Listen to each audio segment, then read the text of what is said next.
Serie opened up the script to see what Yamada Kanehito had in store for her character, and she said, "You get yeeted by Inception."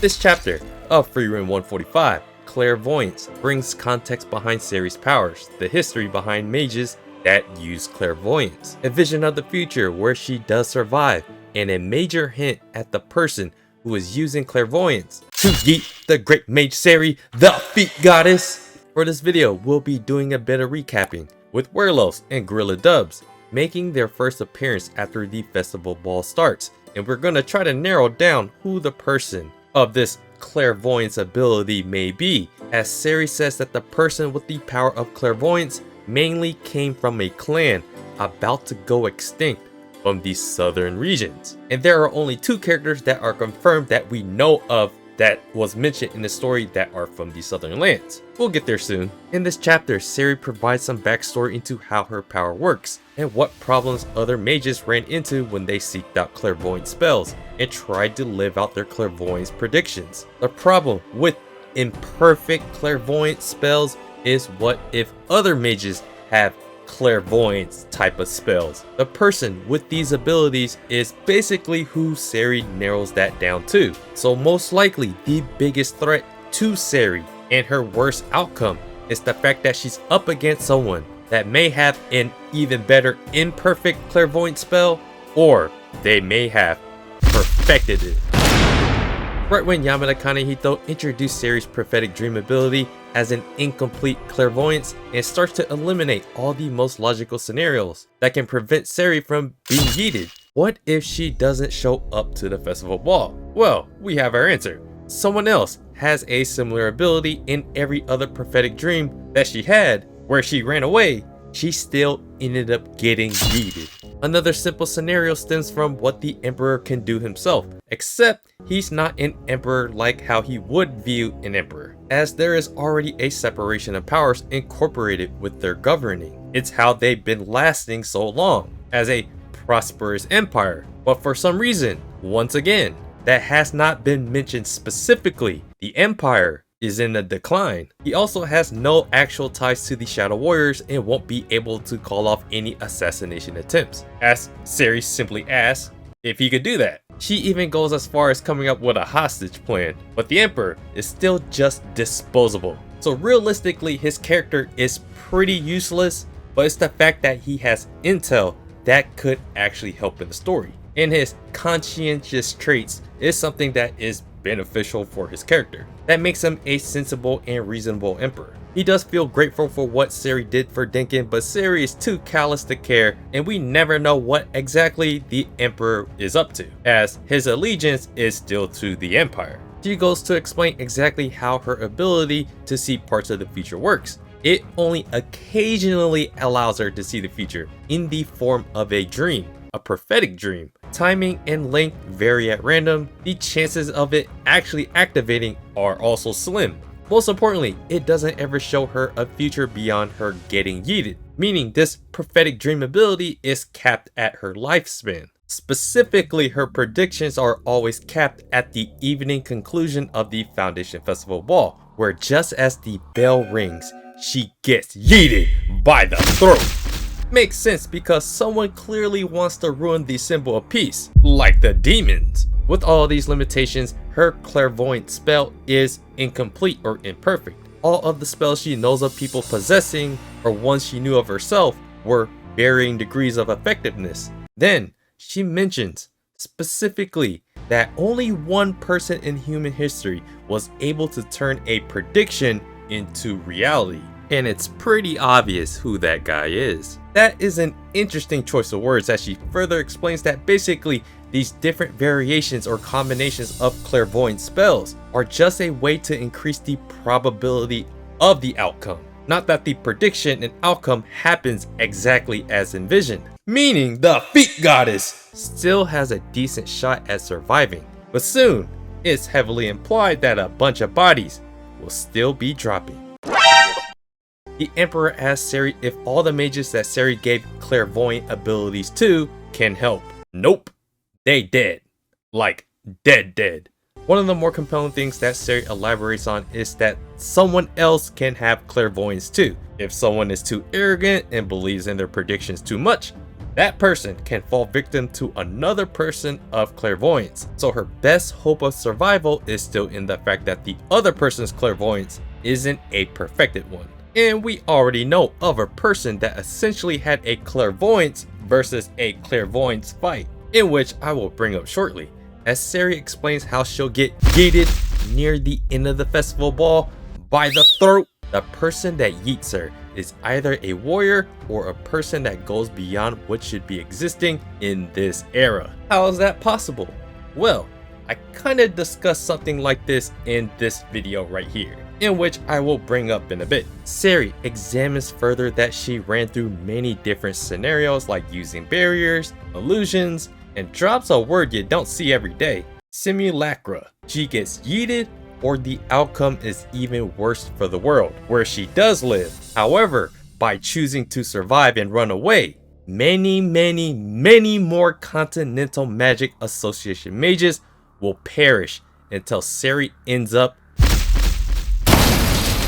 like the Emperor said, all of her mages are the hostage. There was a time when Frieren explained to Frieren and Stark that there were many different iterations of the Continental Magic Association. Back then, we could be seeing a time where this version with Serie leading the Continental Magic Association actually falls. She goes on further to explain that society is too ingrained, with the help of the Continental Magic Association members located everywhere that helps out cities and the rural areas. She alone cannot help the masses, so it makes more sense why Serie chose this path, where she gets to face the assassination attempt head on, but with all the members that can help curve that prediction. Additionally, there aren't many spells in relation to clairvoyance. Most of them were passed down to a clan that almost went extinct during the Southernland Wars. Captain Frase likely doesn't possess clairvoyance because she looks mostly like she's from the Northern Lands. Apparently, there are distinct features that are not yet revealed. Now, it is all about the end game for both the Emperor's side to protect the Empire and for Serie to protect the Continental Magic Association. Just as shown before, the Emperor squads up to meet Serie to come to some kind of peace deal on Dinkin's recommendation. Falsh's senses are tingling as Werlos and Gorilla Dubs finally make their appearance. Right when Serie said that the mage that has clairvoyance might be from the Southern Lands and that Captain Frase doesn't have features from those parts, the first person I thought of that we all know is from the Southern Lands is actually Frieren. Then there is this other, most obvious, majorly important character that was really only in one chapter, but had such a massive role, is the hero of the South that had this ability of clairvoyance as well. That begs the question, who the heck looks like Frieren and the hero of the South? You put them both together and they don't look alike at all. And it's the fact that Serie said that his people is basically extinct. Is there a long shot Hail Mary that Frieren might somehow be the one that yeets Serie? A lot of possibilities are still on the table right now. For a moment, I only thought of mages being the one that can have clairvoyance, but we know that the hero of the South had this ability and he is from the Southern Lands. Also, the fact that Serie said it herself that she didn't sense mana of the person that yeets her, who might be someone beyond her imagination of capabilities. So this applies not only to her first class mages who she brought along, but the culprit, who could be the first class mage. We know that Commander Rebe yeeted the great mage Minas the Witch, potentially with the help of clairvoyance as well. It honestly makes it really hard to pinpoint who this clairvoyant person might be right now, because it includes people beyond mages as well, meaning all the Shadow Warriors can potentially have this ability too. But based on their mission, most of them would be eliminated, except the guy that's not there when they met up to speak about their mission. This might be for another video, but Serie introduces clairvoyance versus clairvoyance, being like a battle of potential outcomes, whose probability is stacked heavier in their favor, given how good their clairvoyance ability is. Who did the hero of the South fight against that also had a clairvoyant ability? Schlatt. That fight still remains a mystery because Schlatt made it a secret because he knew Frieren would read Mock's memories. In this video right here, I actually go through the possibility that Schlatt may have already seen and predicted a future where demons still live on 1,000 years in the future, and the fact that Grossum read Frieren's memories that can help explain why humanity looks like it's falling apart right now between the Empire, the Continental Magic Association, and the fact that the Shadow Warriors want to end all magic.